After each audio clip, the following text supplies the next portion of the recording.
also would have liked to have a push when I was raising my son, but I didn't get one, and I didn't go asking anyone for money. I worked until my hands bled, and everything I have here cost me sweat. She smiled coldly. Yes, but times have changed, Mom. Now, smart people know how to use what they have to their advantage. I looked at her calmly. Then perhaps you should use your intelligence to look for a job. Lauren was startled. She didn't expect a response like that. Excuse me. You heard me. I'm not your bank or your husband's wallet. If Andrew has problems, he should face them like a man.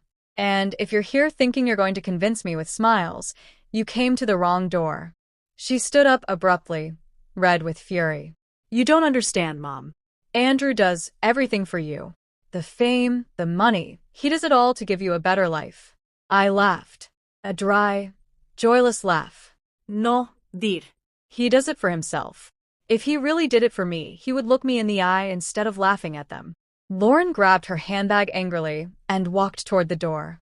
Before leaving, she turned and said, "Don't think Andrew is going to stand by. If you don't want to help him, you'll regret it."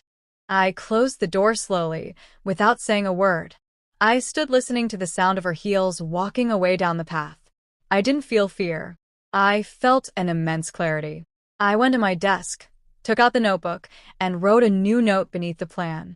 Never fear the one who shouts out of pride. Fear the one who is silent with certainty. That night, before going to sleep, I turned on the television. Andrew had posted another video, but this time something was different. He no longer looked happy. His gestures were forced, and the comments were full of criticism. It seemed the public had begun to turn its back on him. I smiled, not because I wished for his downfall, but because I understood that the universe had its own way of teaching lessons. I poured myself a cup of tea and looked out the window. Outside, the moon was full and bright. "Lauren, honey," I whispered, "you just pushed your husband towards his destiny, and when the end comes, you'll be there, too, right beside him."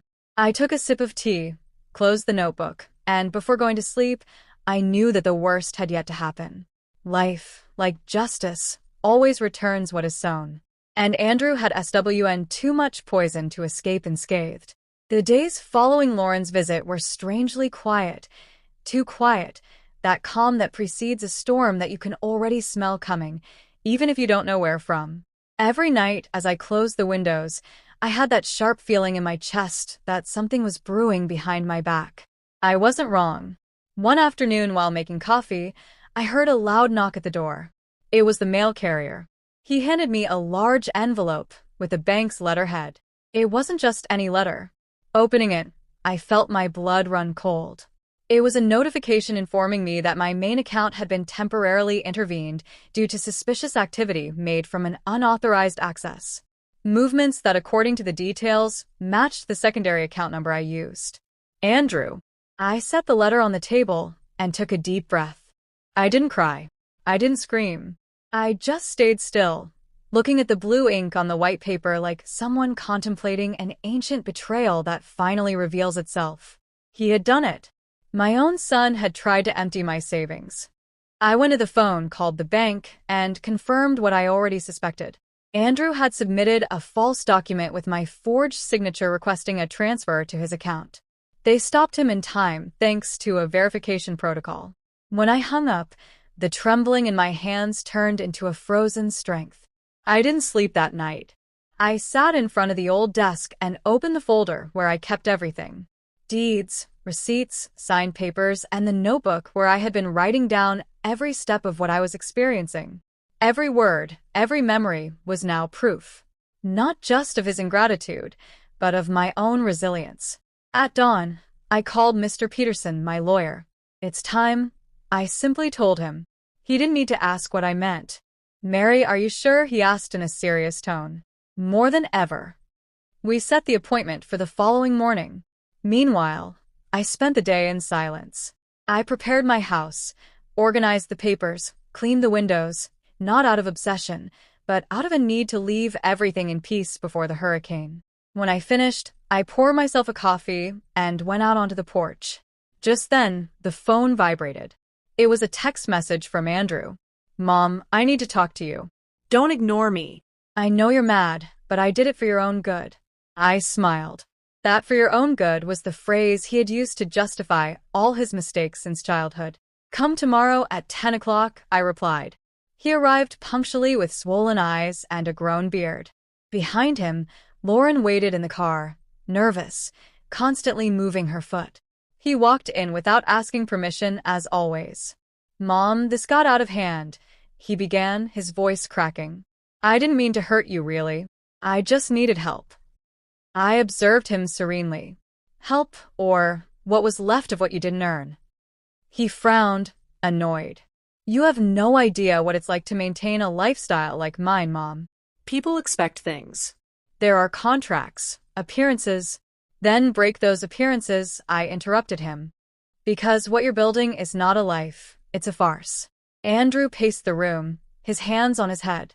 You can't understand it. I work every day. I record. I edit. I post. You don't know what it's like to have millions of eyes judging you. Yes, Andrew, I said calmly. I know very well. I learned it when you uploaded that video. He stood still, lowering his gaze. I made a mistake, he murmured. But you know I love you, right? Love is not shown with words, son. It's shown with respect. And you lost that a long time ago. There was a long silence. For an instant, I thought I saw the child he once was, but that flicker disappeared as quickly as it came.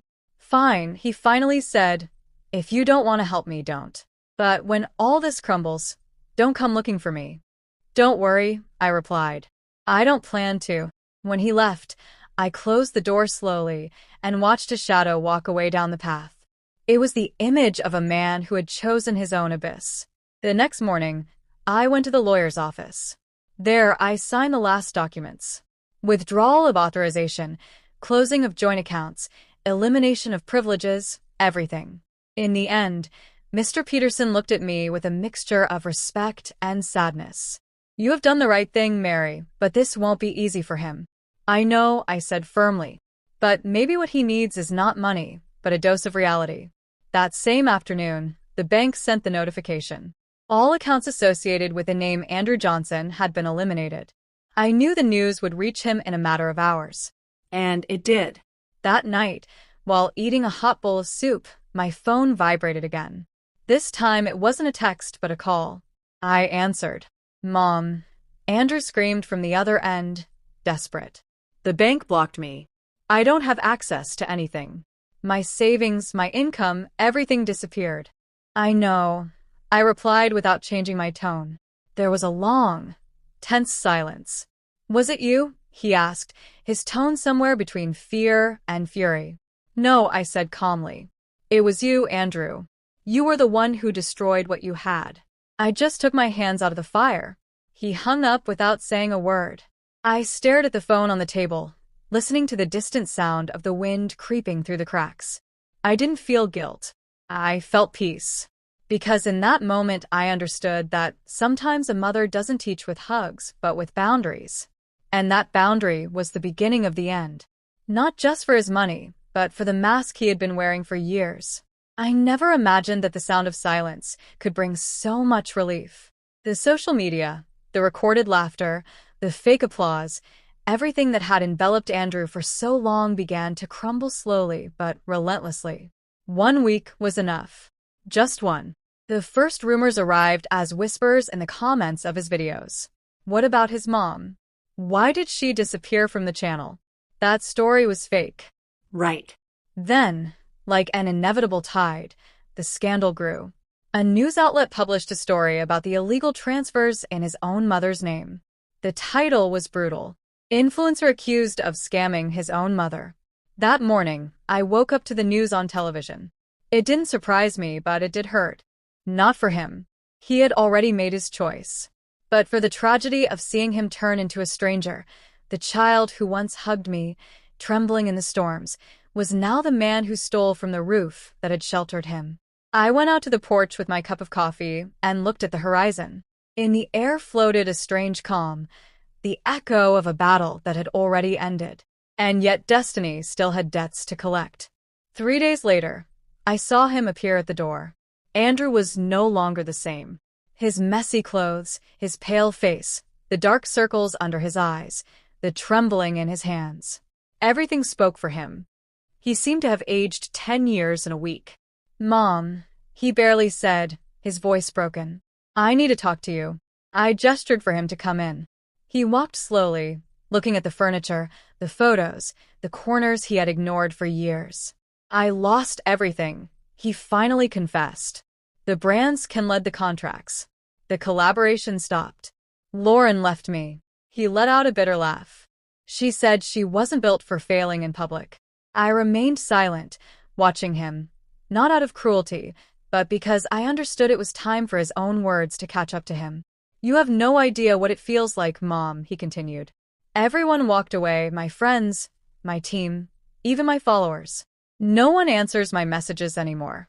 All because of a stupid mistake." "No," I interrupted gently. "It wasn't a mistake, Andrew. It was a choice." He looked at me furious. "Don't lecture me now. You don't know what it's like to be humiliated by thousands of people." I leaned toward him calmly. "Yes, I do. And you are the one who taught me how it feels."